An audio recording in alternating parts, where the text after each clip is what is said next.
बात करते हैं उन तरीकों के बारे में जिसके माध्यम से महिलाओं ने अपने अधिकार हासिल किए। कई बार उनको लगता है कि हमारे साथ में न्याय नहीं हो रहा है, तो उन्होंने सरकार के सामने अपना पक्ष रखा विभिन्न तरीकों से। वो तरीके कौन कौन से होते हैं, तो इसको हम समझेंगे महिला आंदोलन में।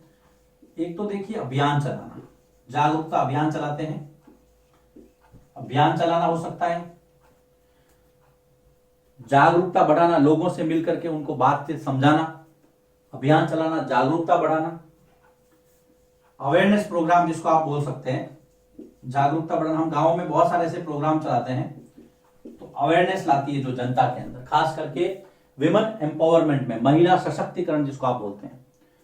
विरोध करना, कभी कभी आपको विरोध भी करना पड़ता है। आपने 6 में गंगाबाई का नाम सुना होगा, जब उसने कचरा जो साफ नहीं हो रहा था तो उसने विरोध किया था सभी को साथ में लेकर के। कई बार हमें बंधुत्व व्यक्त करना, जिसको आप ब्रदरहुड कहते हैं, एक दूसरे के प्रति प्रेम, भाईचारा, ये सारा जो प्रदर्शित करना पड़ता है, निभाना पड़ता है, तब जाकर के हम एक दूसरे का डेवलपमेंट कर पाते हैं। बात है यहां पर महिला सशक्तिकरण की। तो सबसे पहले अगर हम अभियान की बात करें, जो मूवमेंट चलते हैं, तो औरतों ने व्यक्तिगत तथा संगठन स्तर पर जो है ये कार्य किया है, संघर्ष किया है। लिख सकते हैं हम इसके अंदर, अभियान में क्या है कि औरतों ने, अर्थात औरतों ने व्यक्तिगत तथा समूह स्तर पर या संगठन बनाकर संघर्ष किया है। आपको रोजा पार्क्स याद होंगे। रोजा पार्क्स पहले चैप्टर में आपने पढ़ा था, अकेली महिला जिसने गोरे व्यक्ति को सीट देने से मना कर दिया, कहा कि मैं नहीं दूंगी, मैं थकी हुई हूं और मेरा राइट है, मैंने पैसे दिए इसके लिए। तो उसने भी संघर्ष किया था, फिर नागरिक अधिकार आंदोलन की शुरुआत हुई थी। तो बहुत सारी चीजें हैं, तो कभी व्यक्तिगत, कभी संगठन। अब देखिए इसके अंदर क्या क्या हुआ, अब इसके अंदर आपको समझना है। औरतों ने अपने अधिकारों की लड़ाई लड़ी है, कभी अकेले लड़ी है, कभी संगठित होकर के लड़ी। तो अभियान चलाना में ये एक, ये दूसरा, अधिकारों की लड़ाई लड़ी, अधिकारों के लिए संघर्ष किया, अधिकारों की लड़ाई लड़ी, अभियान चला करके अपने अधिकार लिए। अभियान के द्वारा भेदभाव और हिंसा के विरोध में अभियान चले। से एग्जाम्पल ले लेते हैं हम, भेदभाव व हिंसा के विरोध में अभियान। अब इसका एग्जाम्पल देखिए, जब इस तरह से हिंसा के विरोध में उन्होंने अभियान चलाया, तब जाकर के 2006 में, याद रखना ये जो अगर टॉपिक में लूं तो 2006 में महिलाओं के प्रति घरेलू हिंसा रोकथाम अधिनियम बना। जो डोमेस्टिक वायलेंस है, महिला को पीटा जाता, मारा जाता, गाली गलौज की जाती, अपशब्द कहे जाते, उसके साथ में दुर्व्यवहार किया जाता। इससे तंग आकर के जब महिलाओं ने विरोध प्रदर्शन किया, बारी बारी से सरकार तक अपनी बात पहुंचाई, जनता ने इनको सपोर्ट किया, तो 2006 में महिलाओं के प्रति घरेलू हिंसा रोकथाम अधिनियम बनाया गया। बहुत महत्वपूर्ण, याद रखना। कई बार पूछा है कि महिलाओं ने अभियान चला करके किस प्रकार से खुद को जागरूक किया, अपने हक की लड़ाई लड़ी। ये एग्जाम्पल बहुत इंपॉर्टेंट है। और इसके अंदर देखते हैं कि ये कानून बनने से महिलाओं को जो है वो शारीरिक और मानसिक प्रताड़ना से राहत मिली। इससे महिलाओं को शारीरिक, अर्थात फिजिकल जो असॉल्ट होता था, शारीरिक, और जो मेंटली हरासमेंट, मानसिक प्रताड़ना, इससे राहत मिली। तो अपने आप में एक बड़ा क्वेश्चन है, ये बड़ा आंसर भी है, लिख सकते हैं आप आराम से, कोई दिक्कत नहीं है। और ये सब हम समाज में रहते हैं, हम लोग कई बार अखबार में पढ़ते हैं, नहीं तो आप नेट पे सर्च कर लेना 2006 का घरेलू हिंसा रोकथाम अधिनियम, आपको बहुत लंबा चौड़ा इसके अंदर ज्ञान मिल जाएगा। बहुत जरूरी भी है ये, उस समय मांग थी। एक ऐसा दौर था 2000 के आसपास, 1980 से 2000, वो एक दौर था जब महिलाओं के प्रति ज्यादा घरेलू हिंसा होती थी। तब जाकर के धीरे धीरे करके आप 8th क्लास में पढ़ेंगे कैसे इसके लिए जो है वो कानून बना। फिर सुप्रीम कोर्ट की अगर बात करें न्यायपालिका की, तो 1999 में माननीय सर्वोच्च न्यायालय ने यह कहा कि भाई जहां पे महिलाएं काम करती है और शिक्षण संस्थानें जो है जहां पे लड़कियां पढ़ती है या मान लीजिए महिलाओं का शिक्षण संस्थान है, वहां पर उनको यौन उत्पीड़न से सुरक्षा दी जाए, यौन प्रताड़ना से सुरक्षा मिले। देखिए इसको भी हम लिख सकते हैं इसके अंदर, अभियान के अंदर 1999 में सर्वोच्च न्यायालय ने यह कहा, सर्वोच्च न्यायालय ने कहा कि कार्यस्थलों पर जहां पे महिलाएं काम करती है, चाहे वो कंपनी भी हो सकती है, कोई ऑफिस भी हो सकता है ना, कोई भी एक जगह होता है, ये तो उसके जो कार्यस्थल है या फिर कार्यस्थलीय और शैक्षणिक संस्थान है जहां पे लड़कियां पढ़ती है, महिलाएं काम करती है, शैक्षिक संस्थानों पर महिलाओं को यौन प्रताड़ना से सुरक्षा दी जाए और इसके लिए राज्य सरकारें काम करेगी और किया भी है। यौन प्रताड़ना से सुरक्षा, आजकल सभी जगह सेल बनी होती है, पता है, ह्यूमन सिक्योरिटी की।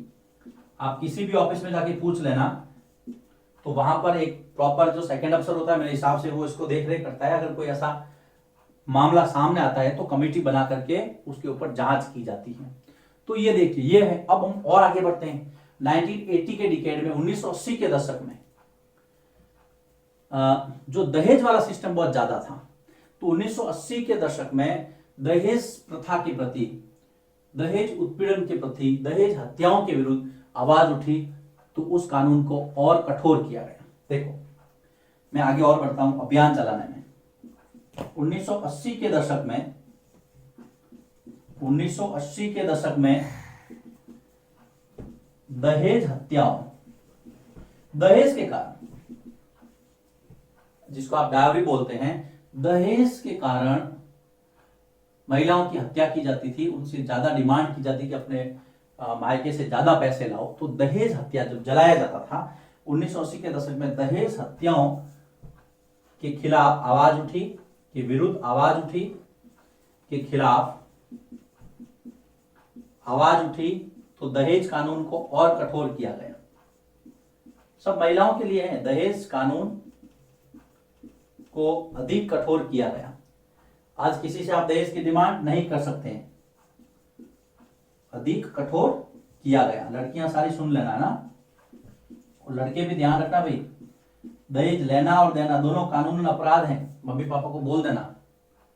मैंने आपको पहले बताया, सिविक्स हमारे जीवन से संबंधित है, डायरेक्टली बाउंड है, डायरेक्टली जुड़ा हुआ है। इसकी हर चीज हमारे जीवन से संबंधित है, कहीं ना कहीं हम इससे सामना करते हैं।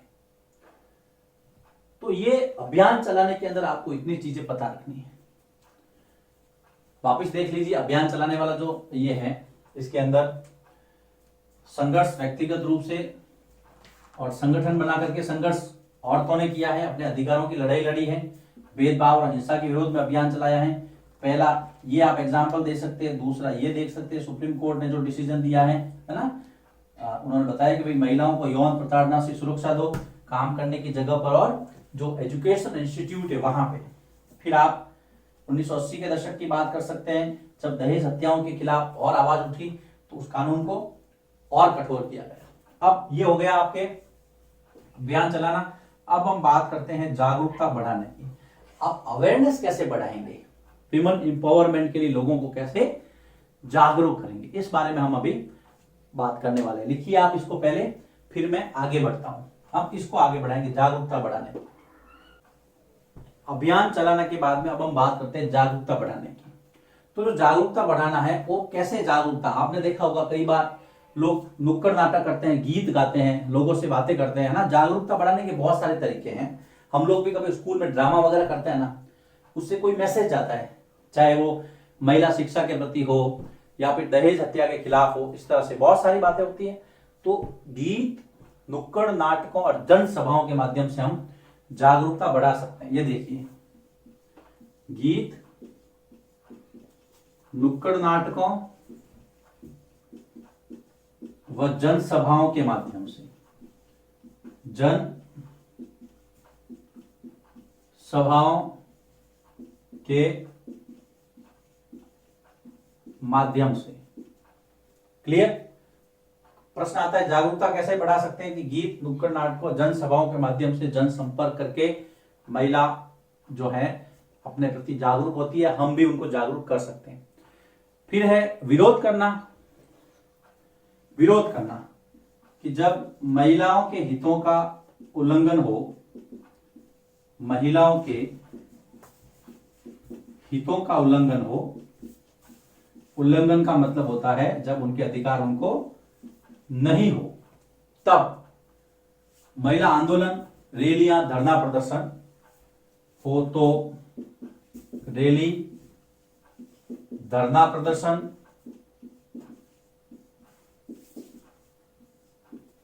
ये कर सकते हैं आप, है ना। रैली निकाल सकते हैं, धरना दे सकते हैं, प्रदर्शन कर सकते हैं आदि के माध्यम से आप विरोध कर सकते हैं। हस्ताक्षर अभियान भी चला सकते हैं, जैसे गंगाबाई ने किया था। आपको 6 क्लास याद होनी चाहिए, तो बार बार बच्चे कहेंगे सर गंगाबाई कौन है, आप बार बार नाम लेते हो उसका, भाई जो टॉपिक जुड़ा हुआ उसी का नाम लेता हूं। रोजा पार्क्स का नाम लिया था, वो भी आपने पढ़ा है। गंगाबाई वो भी आपने 6 में पढ़ा है, रोजा पार्क्स 7 में पढ़ा है, तो आपको ध्यान में रखना है। फिर बंधुत्व व्यक्त करना। बंधुत्व व्यक्त करना, न्याय के जो अन्य मुद्दे हैं और औरतों के साथ में आप सहानुभूति रख करके, है ना, सहानुभूति रख के उनसे मिल करके, सहानुभूति रख न्याय दिलाने के लिए प्रयास, न्याय दिलाने के लिए प्रयास कर आप उनसे बंधुत्व व्यक्त कर सकते हैं। बंधुत्व व्यक्त करना मतलब हम उनके साथ हैं, उनको एहसास होना चाहिए कि हाँ हम सब जो हैं एक भाई बहन की तरह आपस में एक दूसरे की मदद कर सकते हैं। अगर एक व्यक्ति के हितों का उल्लंघन होता है उसका प्रभाव दूसरे पर पड़ता है, समाज में कहीं ना कहीं उसका प्रभाव दिखेगा। तो ये कुछ आपने कहा साधन थे महिलाओं के हितों की रक्षा करने के लिए, अलग अलग तरह से हमने देखे। एक आपको ये चित्र नजर आ रहे, सत्या रानी जो अपनी बेटी, जिसकी बेटी की हत्या दहेज के लिए कर दी गई थी, सुप्रीम कोर्ट की सीढ़ियों पर बैठी हुई है। तो ये देखिए बहुत सारे ऐसे लोग हैं जो न्याय के लिए आवाज बुलंद किए, फिर अकेले चले थे, धीरे धीरे लोग जुड़ते गए, है ना, कारवां बनता गया कहते हैं। तो ये सारी बातें हैं। अब ये यहाँ पर चैप्टर जो है वो समाप्त होता है। इसके अलावा कुछ और चीजें हैं, जैसे कि यहाँ पे शब्द संकलन है, उल्लंघन, यौन प्रताड़ना, है ना, भेदभाव, ये सारे आपको तैयार करने हैं। शब्द संकलन तो सारे चैप्टर्स के आपको तैयार करने ही हैं। उसका अगर आपको अर्थ समझ में नहीं आए तो आप मुझे पूछ सकते हैं, कोई दिक्कत नहीं है। एक यूएनडीपी, है ना, यूएनडीपी जो सतत विकास का जो कार्यक्रम है, सतत विकास के जो लक्ष्य हैं उसमें से जो चौथा लक्ष्य है एजुकेशन का, सतत विकास कार्यक्रम, सतत विकास कार्यक्रम, ये भी आपको ध्यान रखें। इसका चौथा, है ना, इसके 16 और 17 प्रोग्राम है जिसके अंदर अलग अलग इन्होंने लक्ष्य रखे हैं यूएनडीपी के। यूनाइटेड नेशंस डेवलपमेंट प्रोग्राम, है ना, संयुक्त राष्ट्र विकास कार्यक्रम है जिसको आप सतत लक्ष्य विकास लक्ष्य निर्धारित किए हैं। 17 लक्ष्य हैं, कहीं कहीं 16 भी हैं, तो आपको पता रखना है। तो कुल मिलाकर के ये चैप्टर यहाँ पे समाप्त होता है। इस चैप्टर के 3 वीडियो बने हैं, तीनों वीडियो आपको ढंग से देखना है और शब्द संकलन करने हैं। इसके जो एक्सरसाइज के क्वेश्चन है उनको आप आराम से कर पाएंगे अगर आपने सारे नोट्स मेंटेन किए हैं। नवो एकेडमी के वीडियोस देखते रहिए, सब्सक्राइब कीजिए, शेयर कीजिए और आराम से पढ़ाई कीजिए, क्योंकि यहाँ पर no cut paste, no copy paste, only teaching.